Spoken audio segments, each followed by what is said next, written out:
What's up, YouTube? Interesting cornerback debate. Lester Hayes versus Asante Samuel Sr. Who did I think was better? Oh, this is a good one because Asante Samuel's been popping off his caps about that he thought he was better than Deion Sanders and all the ground he covered. And he be giving some interesting takes. It's very popcorn worthy and bottled water worthy, whatever you drink.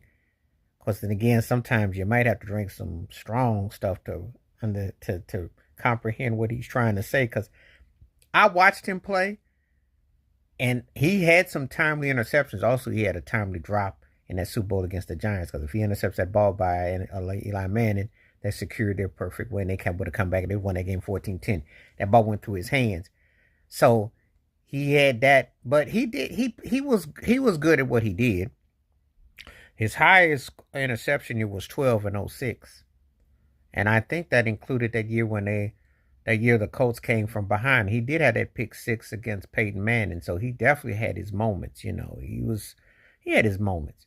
Now when I get to Lester Hayes, Stickum, and the Jerry Curl, yeah, I remember that season '80 when he had those 18 picks, which was the highest ever. They outlawed the Stickum, but the guy was physical. He could get on you, and he had a great penchant for the ball. I still remember when he broke Cleveland's heart with Brian Safe throwing that pick in the end of the zones. I still remember that.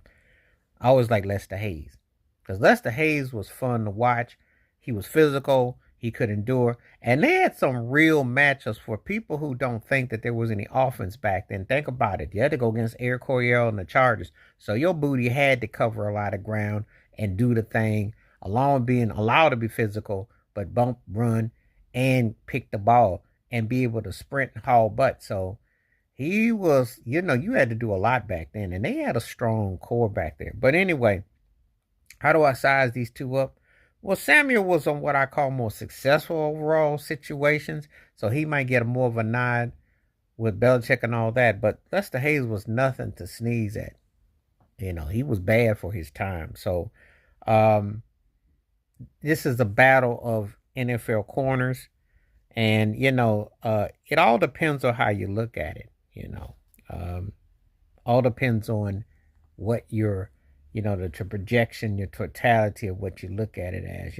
So of course, a lot of this stuff is very subjective, and we're always coming from opinions and what we saw and how we saw. I got to see both of them play, and I thought they were both very good at their respective eras, and they're two of the greatest.